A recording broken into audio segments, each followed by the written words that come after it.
Bonjour, aujourd'hui on commence la séance numéro 4 sur le chapitre 13, les parallélogrammes, et on va commencer par revenir sur la construction donc, des parallélogrammes particuliers, le rectangle et le losange. Et ensuite on fera un petit exercice sur l'entraînement au raisonnement mathématique à la démonstration, où on verra donc comment reconnaître justement donc, ces parallélogrammes particuliers, le rectangle, le losange, et on verra également le carré. Donc concernant les constructions, on avait vu la dernière fois toutes les informations qu'on pouvait rajouter donc sur les figures grâce aux propriétés du rectangle et du losange. Donc pour vous réciter un petit peu les propriétés qu'il faut connaître, vous pouvez mettre pause sur la vidéo et faire la liste de toutes les caractéristiques du rectangle et toutes les caractéristiques du losange, qu'on va rappeler donc juste après. Donc pour le rectangle, on avait vu que c'est un parallélogramme, donc les diagonales se coupent en leur milieu, les côtés opposés sont parallèles, 2 à 2, de même longueur aussi, mais le rectangle il a en plus donc 4 angles droits et les diagonales sont en plus de même longueur. Concernant le losange, c'est un quadrilatère qui a 4 côtés égaux. C'est un parallélogramme, donc les angles opposés sont de même mesure, les angles consécutifs sont supplémentaires et les diagonales sont perpendiculaires et se coupent en leur milieu. Donc voilà ce qu'on avait utilisé pour déterminer toute une liste d'informations concernant ces figures qu'il fallait construire. Donc ici, on a en fait un triangle rectangle dont on connaît deux mesures, donc on peut le construire. Donc on commence par prendre la règle, on construit donc le segment BC de 3 cm.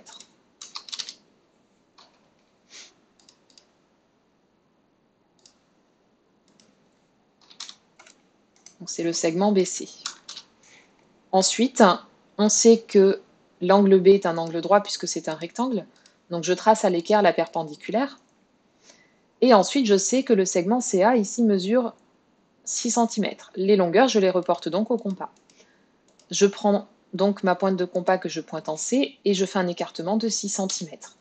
Et je vais avoir ici un croisement avec la perpendiculaire que je vais noter donc A. Et là, j'obtiens donc le triangle ABC. Je peux effacer mes traits de construction pour y voir un peu plus clair. Et ensuite, ici, je vais prolonger le reste de la figure. Donc soit je peux faire des parallèles à l'aide de la règle et de l'équerre, les côtés opposés parallèles, ou de même longueur au compas, comme on l'a vu pour le parallélogramme, ou sinon je peux faire des angles droits à l'équerre aussi, puisqu'ici c'est un rectangle. C'est ce que je vais faire ici. Donc je construis la perpendiculaire AAB passant par A, puis je construis la parallèle ABC passant par C.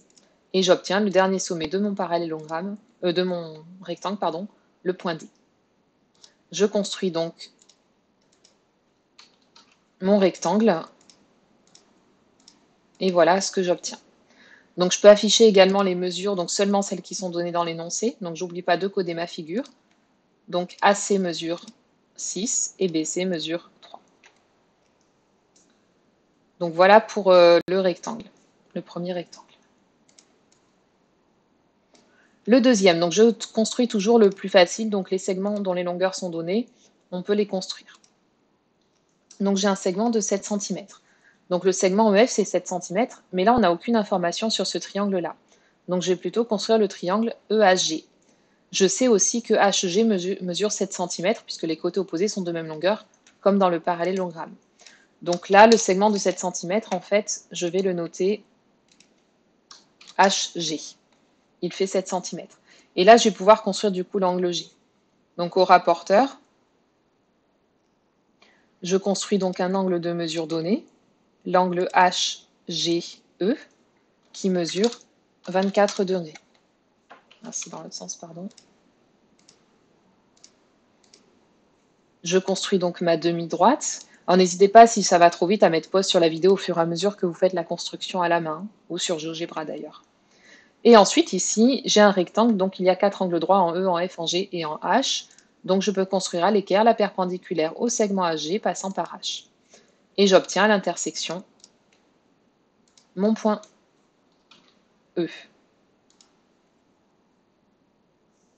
En fait, ici, on a tout simplement construit un triangle, comme on l'a vu dans le chapitre des triangles, dont on connaît deux angles et un côté. Seulement, il faut rajouter ces informations qui correspondent aux propriétés du rectangle puisqu'elles ne sont pas affichées au départ. Et ensuite, je fais la même chose pour compléter la deuxième partie du rectangle. Donc, comme tout à l'heure, je peux construire par exemple les perpendiculaires, pardon, ici, ou sinon les parallèles, ou reporter au compas les longueurs des côtés opposés qui sont égales. Et j'obtiens donc mon rectangle EFGH.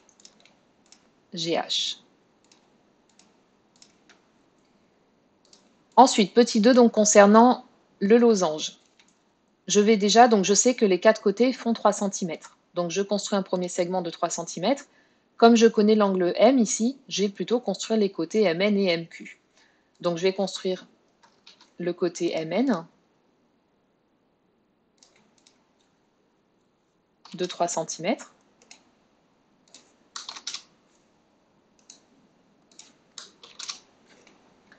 Et ensuite, je vais faire l'angle au rapporteur de 35 degrés. Et ensuite, je sais que le côté ici va faire aussi 3 cm. Je prends donc mon compas, je pointe en M, je mesure un écartement de 3 cm, je reporte cette longueur et j'obtiens ici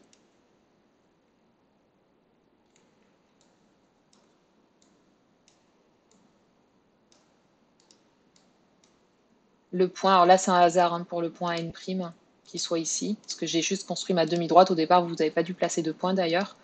Donc j'obtiens ici à l'intersection donc le point Q. Et ensuite, je fais pareil donc ici de l'autre côté. Je peux reporter donc tout simplement 3 cm et 3 cm au compas et je vais obtenir 2 arcs de cercle ici. Je peux faire aussi les angles. Je sais que les angles sont supplémentaires, comme c'est un parallélogramme. Donc ici, je vais avoir 145 degrés. Ça, c'est possible aussi. Je vais le faire ici au compas. Donc je prends un écartement de 3 cm. J'obtiens un premier arc de cercle ici en pointant en Q. Et je fais la même chose en pointant en N. Et j'obtiens mon intersection ici. Je vais effacer les cercles au fur et à mesure pour mieux voir. Et ensuite, il me suffit de relier les 4 sommets. Et j'obtiens le premier losange.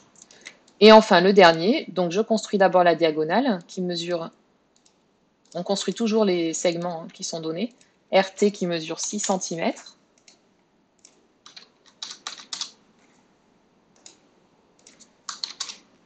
Et ensuite, donc je sais que les quatre côtés font 4 cm. C'est un losange, donc j'ai 4 côtés identiques.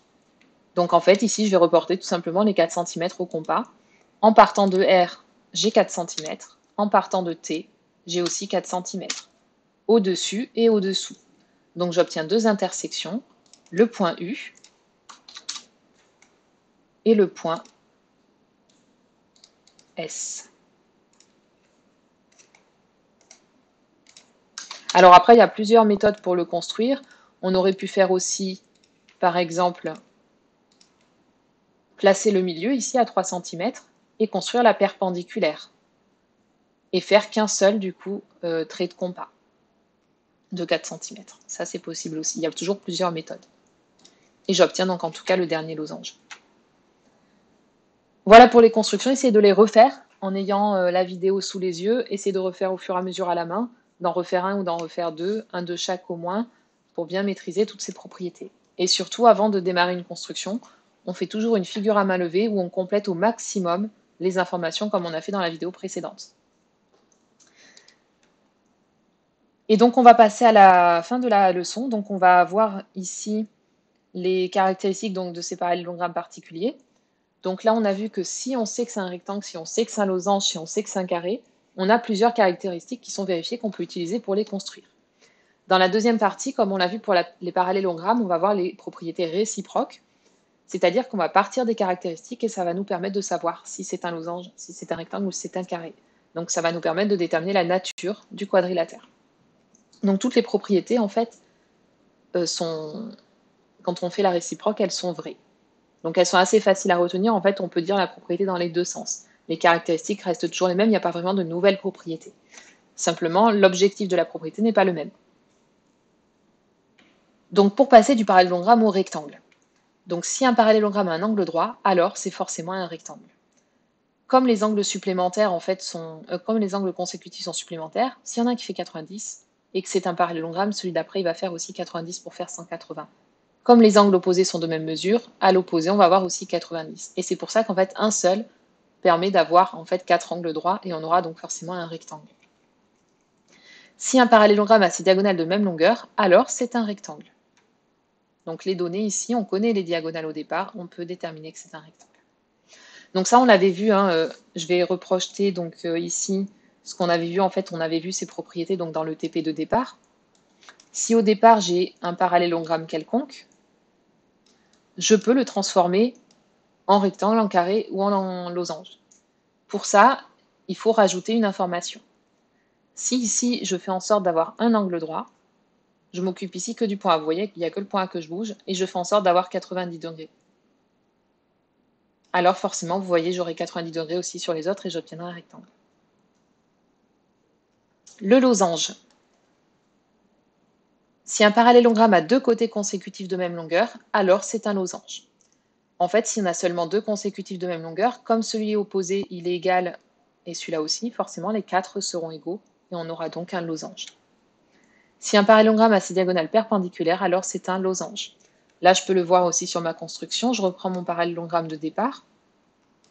Si je fais en sorte de déplacer mes points en ayant des diagonales perpendiculaires, je vois que j'obtiens ici donc un losange.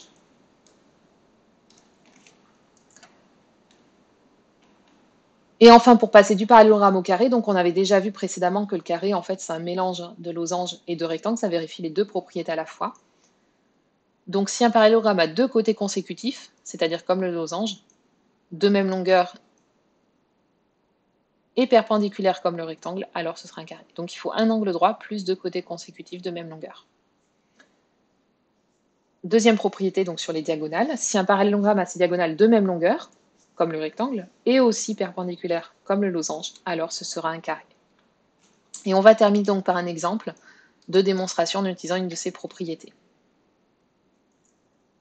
Donc ici vous avez une figure ABCD qui est un parallélogramme.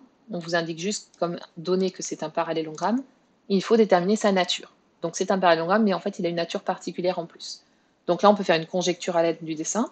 Est-ce qu'on voit que c'est un losange, un carré ou un rectangle? Et c'est ce qu'on va démontrer, c'est ce qu'on appelle la conclusion. Vous pouvez mettre pause sur la vidéo et compléter la conclusion. Donc ici on voit que ABCD est un losange. Donc on va démontrer que c'est un losange. Pour ça, il faut retrouver la propriété qu'on va utiliser. Donc on vient de voir que sur le losange, on a deux propriétés. Comme on sait déjà que c'est un parallélogramme. Donc il nous manque une autre information supplémentaire. Est-ce qu'il a deux côtés consécutifs de même longueur ou est-ce qu'il a ses diagonales perpendiculaires? Donc on n'a que ces deux possibilités pour montrer que c'est un losange. Donc on reprend le dessin et on regarde. Est-ce que dans le dessin, on sait que les diagonales sont perpendiculaires ou est-ce qu'on sait que les deux côtés consécutifs sont de même longueur? Donc vous choisissez une de ces propriétés et vous la recopiez donc dans la démonstration. Vous ne mettez pas sur la vidéo et vous le faites. Donc ici, en fait, on va utiliser cette propriété-là, la deuxième, puisqu'on voit ici qu'il y a un angle droit qui est donné, qui est indiqué au départ dans les informations. Donc si un parallélogramme a ses diagonales perpendiculaires, alors c'est un losange. Et donc on a besoin ici de deux données. La propriété, il y a deux données. Que ces diagonales sont perpendiculaires, et puis aussi que c'est un parallélogramme. Donc il faut vérifier ces deux informations, et ce sont les données. Il faut absolument qu'elles soient dans l'énoncé. Donc complétez ici une première donnée et une deuxième donnée. Est-ce que c'est bien un parallélogramme? Et si oui, on marque quel est le parallélogramme. Est-ce qu'il y a des diagonales perpendiculaires? Et si oui, on note quelles sont les diagonales qui sont perpendiculaires. Donc on sait ici que ABCD est un parallélogramme, c'est donné dans l'énoncé. Et on sait aussi qu'il y a un angle droit ici. Donc on sait que les droites AC et BD sont perpendiculaires grâce à l'angle droit qui est ici. Et AC et BD représentent bien les diagonales du quadrilatère ABCD. On a donc les deux conditions qui sont vérifiées et on peut donc conclure que c'est un losange. Donc on va terminer par un entraînement donc, sur ces propriétés. Donc vous pouvez garder sur votre cahier de leçons à côté donc, le polycopier avec les 2 propriétés sur le carré, les 2 propriétés sur le losange et les 2 propriétés sur le rectangle. Et on va utiliser une de ces propriétés pour déterminer la nature d'un parallélogramme particulier. Donc on termine par l'exercice numéro 8. Donc vous reprenez la fiche d'exercice que vous avez en pièce jointe. Et on commence donc par une construction. Donc vous mettez pause sur la vidéo, je vous laisse faire la construction. Vous pouvez la faire à la main ou sur GeoGebra au choix. Moi je vais vous la projeter donc en parallèle sur GeoGebra.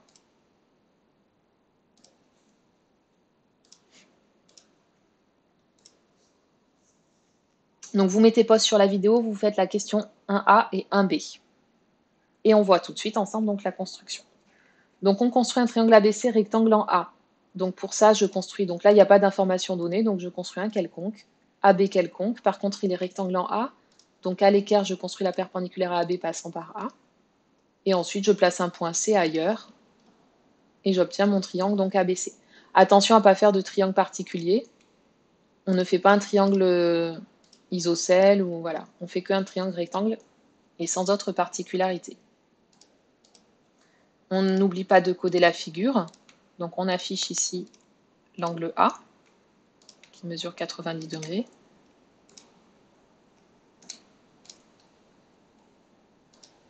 Et ensuite, on construit les points M et N symétriques de B et C par rapport à A. Donc je rappelle que le symétrique par rapport à un point, ça se fait à la règle et au compas. Donc on construit le point M symétrique de B par rapport à A. Donc le symétrique de B par rapport à A. J'obtiens B', mais je le note ici M. Et je fais la même chose avec N. Alors si vous n'aviez pas réussi à le faire, n'hésitez pas à remettre pause sur la vidéo pour faire le point N avant de voir la correction. Donc je clique sur C par rapport à A et j'obtiens le point N. Et ensuite, je vais obtenir donc le quadrilatère BCMN.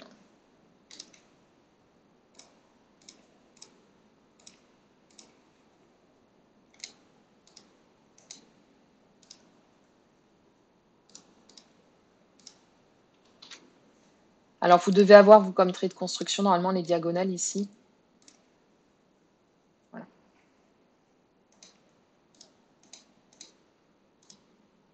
Donc maintenant, on va essayer de voir quelle est la nature donc, de ce quadrilatère. Donc dans la question 2, on vous demande de démontrer que c'est un parallélogramme.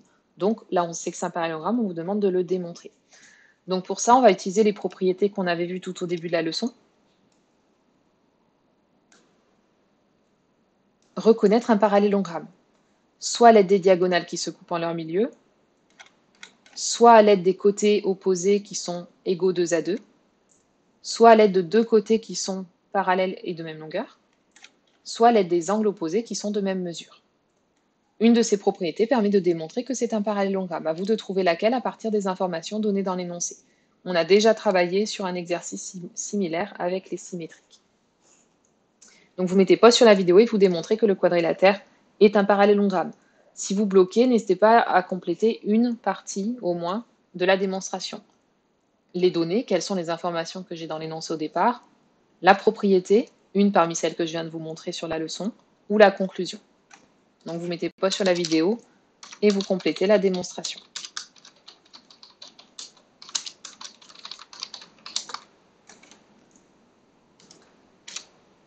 Donc ici, on n'a qu'une seule donnée en fait sur les points BC, MN. Quelle est l'information qui relie en fait tous ces 4 points et soulignée là donc dans l'énoncé. Donc les données, c'est tout ça. Parmi tout ça, quelle information nous permet de faire le lien entre BC, M et N? Donc la donnée, c'est ça. Donc c'est ça qu'on va marquer en données ici. Donc M et N sont les symétriques des points B et C par rapport à A. Alors ça ne fait pas partie des propriétés qu'on a vues sur le parallélogramme. Mais qu'est-ce que ça signifie pour le point A? Ça, on l'a déjà vu. Comme C et N sont symétriques par rapport à A et M et B sont symétriques par rapport à A, on a le point A qui a une position particulière. Donc ça, on l'avait déjà vu. Ça veut dire que A est le milieu du segment BD et aussi du segment AC. Alors, que représentent ces deux segments BD et AC pour le quadrilatère BM et NC, pardon. Que représentent ces deux segments BM et NC pour le quadrilatère BCMN? Est-ce que ce sont des côtés? Est-ce que ce sont des diagonales? Est-ce que ce sont des angles?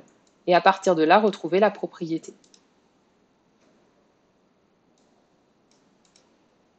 Donc BM et NC sont des diagonales. On va donc utiliser la propriété sur les diagonales du parallélogramme, c'est-à-dire celle-ci. Donc on recopie tout simplement cette propriété. Donc essayez de la recopier, mais sans regarder la leçon pour vous entraîner à la mémoriser. Donc si un quadrilatère a ses diagonales qui se coupent en leur milieu, alors c'est forcément un parallélogramme. Et là, vous pouvez alors compléter facilement la conclusion. Vous mettez pause sur la vidéo et vous terminez sur la question 2 ici. Donc finalement, BCMN est un parallélogramme.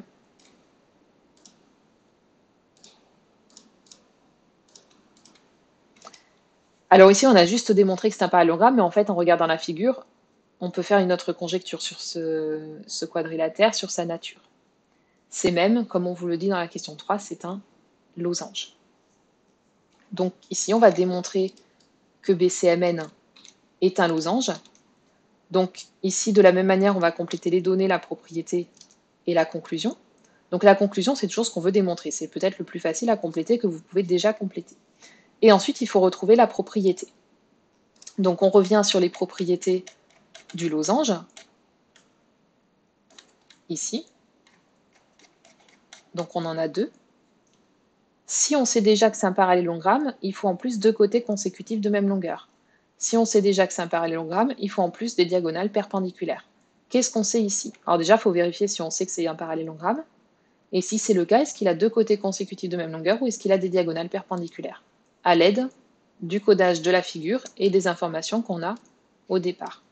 Il y a une information ici qu'on n'a pas utilisée. Donc peut-être qu'elle va être utile ici. Et vous mettez pause sur la vidéo et vous complétez donc la démonstration. Donc là, on a deux données. On sait que ABC est rectangle en A et on sait que BCMN est un parallélogramme. Donc comme on sait déjà que c'est un parallélogramme, on peut déjà ici travailler sur les propriétés qui permettent de passer du parallélogramme au losange. Ensuite, est-ce qu'on a une information sur ses côtés ou sur ses diagonales? Ici, on voit qu'on a un angle droit et ça concerne les diagonales. Donc on va utiliser la propriété numéro 17 ici. Qu'est-ce qu'elle permet de démontrer? Cette propriété, elle permet de démontrer que BCMN est un losange. Alors, il faut bien vérifier qu'on a toutes les informations dans l'énoncé. Est-ce que ces diagonales sont perpendiculaires et pourquoi? Et est-ce que c'est un parallélogramme? Donc, on sait que BCMN est un parallélogramme parce qu'on l'a déjà dit juste avant. On l'a déjà démontré. Donc, une donnée, c'est soit quelque chose qui nous est donné dans l'énoncé, soit quelque chose qu'on a aussi peut-être déjà montré auparavant. Tout ce qu'on a expliqué avant, on peut le réutiliser une fois qu'il est justifié.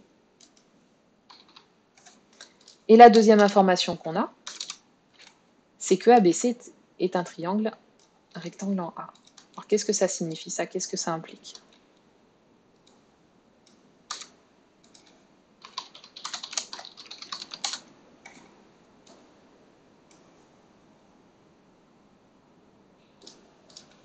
Donc on n'a pas besoin d'un triangle rectangle pour montrer que c'est un losange, mais on a besoin des diagonales perpendiculaires. Mais comme ABC est un triangle rectangle en A, alors ça signifie que les droites, on le voit sur le dessin, NC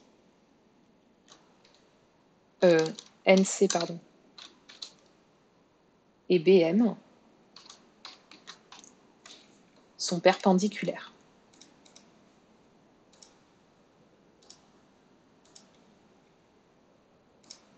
Et donc on a bien les deux informations. On sait que c'est un parallélogramme, on sait que les diagonales sont perpendiculaires, et donc d'après la propriété, c'est forcément un losange. Et donc grâce à ces propriétés, on a démontré qu'on avait un parallélogramme particulier. Donc on va s'arrêter là pour aujourd'hui. Vous avez en facultatif, vous pouvez faire les petits exercices qui consistent juste à faire une conjecture, pas de démonstration dans cet exercice, donc il est assez court à faire en fait. Il y a un peu de réflexion, mais il n'y a pas beaucoup à rédiger. Donc sur le théorème de Varignon, et vous pouvez aller faire des recherches aussi sur qui est le mathématicien Varignon. Et puis je vous mets aussi un TP qui permet à partir des parallélogrammes de construire des fleurs à l'aide du logiciel Scratch. Donc ce TP il est facultatif, mais si vous le souhaitez, vous pouvez me contacter pour me poser des questions et je ferai éventuellement une petite vidéo explicative sur la création de fleurs de parallélogrammes à l'aide de Scratch. Mais ça reste un travail facultatif. Et la prochaine séance, donc la dernière séance de ce chapitre-là, on travaillera sur les calculs d'air dans un parallélogramme.